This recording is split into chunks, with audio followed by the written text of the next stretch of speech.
We've been looking forward to this all morning. Good enough to take some time out of his schedule. The two-time Premiership coach of the Tigers. He's their hero. Damien Hardwick joins us this morning. Dimma, congratulations. What a wonderful afternoon for you on Saturday. Yeah, morning, guys. It was a terrific day. It's always nice to wake up a winner after one of the biggest days on the biggest stage, which is great. Yeah, and Damien, whether you win or you lose, you always put yourself out on behalf of not only your club but football in general, and we salute you for that, mate. Congratulations. Can I ask you a question? You've won a premiership medal at a team winning its first premiership at Port Adelaide.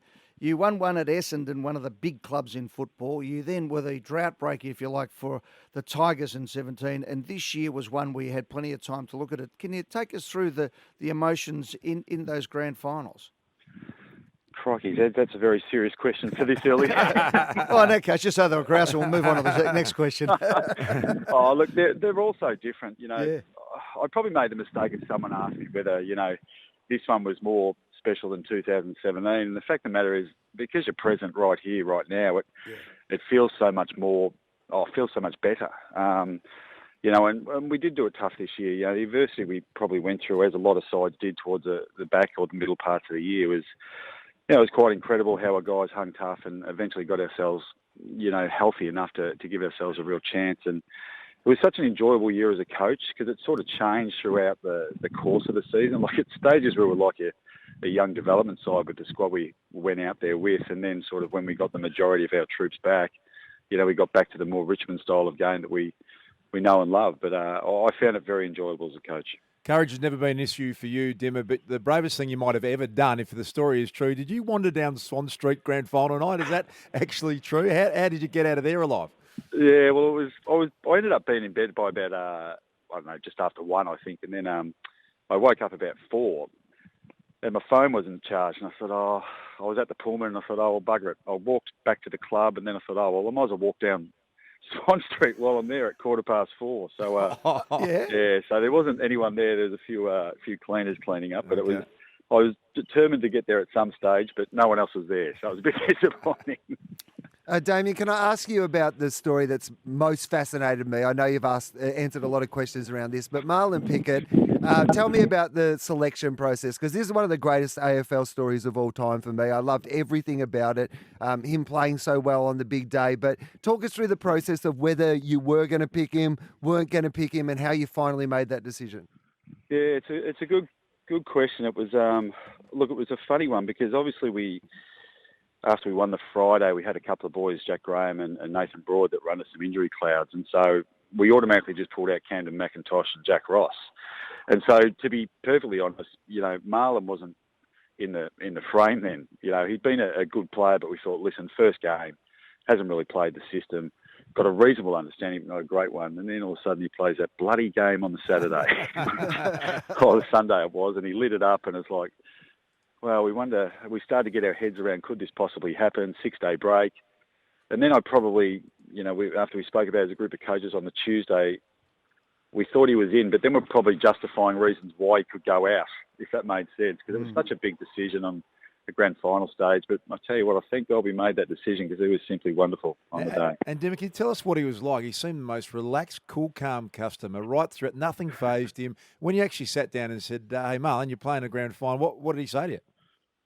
Basically exactly what, the emotion you thought that would be there, it just wasn't. He's just unflappable, this kid. It's quite incredible how, you could tell he was smiling and all that, but you wouldn't know, there was no real a celebration or jubilation or anything like that. He just takes it in his stride, and it's why, come the biggest stage, he just looked like he'd been playing there for, 5 or 6 years. And it's amazing to watch a kid that has been in an upbringing that he has, and he's got a terrific backstory, or a troubled backstory, I should say, and to see him on the biggest stage play that game, it was just incredible.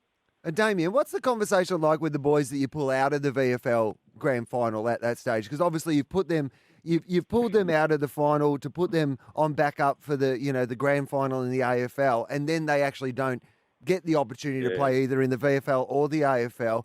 Firstly, how do you have that conversation? And secondly, are you a subscriber to the fact that everybody who plays during the season and contributes to the Premiership should get a medal? Yeah, good question. It was tough because obviously after I'd spoken to Marlon to tell he was in, I had to tell those two boys that they were playing the grand final. So we did that, and once again, they're pretty emotional conversations because I did speak to those boys and said, listen, you guys won't play in the VFL, but there's no guarantee you're going to play in the AFL grand final either. And it's a credit to Camden and Jack Ross. They're incredible, very supportive, understood, but also you can understand the disappointment of both those boys. But hopefully get another opportunity somewhere down the track to reward those boys because they were simply incredible with that.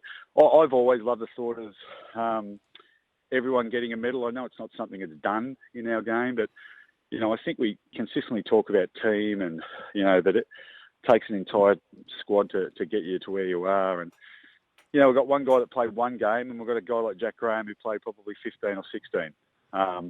And one guy gets a medal and the other one doesn't. And how much contribution can you put on one game as compared to the season? So, Totally agree with you. Totally agree with you. It is a team sport. It's not just the actual team. It's a club sport. And your club is on fire at the moment. The VFL Premiership, you're in sync. I think the hard work you've put into your Indigenous program allows you to get a player like Marlon Pickett to come in and feel comfortable over the last 3 months. Can you just, one final question. When you got to the break this year, the mid-season break, you'd lost your All-Australian fullback. You'd come off losing the preliminary final last year. Things were sort of bubbling around you outside the 8. How did you take stock in that little period of time and then come out and not lose a game after that? Yeah, well, we sort of knew after the bye we were going to get some players back, which was a real positive for us. But we sort of went back to, use 2017 as a bit of an inspiration because, funnily enough, at that point of the season, we're exactly the same. We're 7 wins, 6 losses. And we really gained momentum in the back end of that season, and it probably proved dividends this year as well. So, our guys we spoke about hung and tough, and then when we had the ability to get our squad back fit and healthy, we thought we could gain some momentum. But, did I think we'd wheel off 12 straight or whatever it was? Probably not. But, it was a wonderful story, and the guys deserve all the credit. Now, medical staff are terrific throughout the year also. Hey, Dimma, can I ask you a question? We lost 5 coaches this year, either resigned or probably more likely sacked most of them. And I can't help but go back a couple of years ago, and the whole world's coming after you, and you had great leadership and support with Peggy O'Neill and Brendan Gale, who knew exactly what you were about and knew what was going to... Is there a bit of a lesson in the industry, Dimma, that perhaps we jumps too soon and the pressure that comes on people in senior coaching roles? I think so, Darcy, but every club has got different circumstances. And look, with us, obviously we won.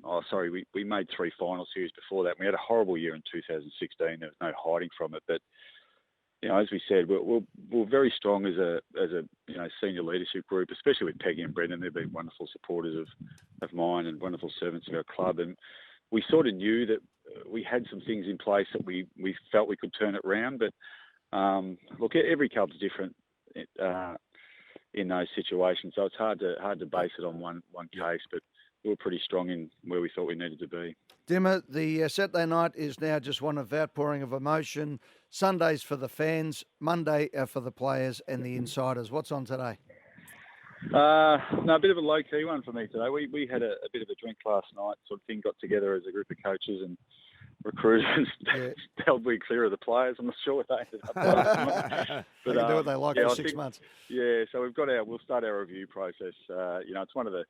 Look, it's a great time of year, but it's also a tough time of year too, because with your delistings of players moving on, it is. It becomes a little bit more full on. So, we'll start that process today. Well, congratulations, mate. A 2-time Premiership player and a 2-time Premiership coach at 3 of the biggest clubs in the game, all different emotions. And as I said, I couldn't thank you any more for what you've been able to do for us in the media. You always make yourself available, and you've been a tremendous leader of your organisation. But the game in general, you're absolutely an ornament to the game, as they say, is the old cliche. But you are, Damien, and congratulations on everything you've brought to the game for everybody.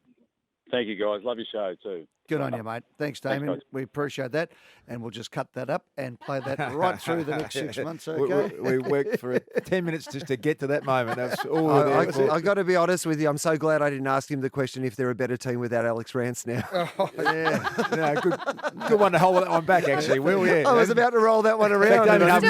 He's jumped back on the line. He's just about to say, get stuff. Hey, quick, we're going to go to the 8:30 news. Yeah.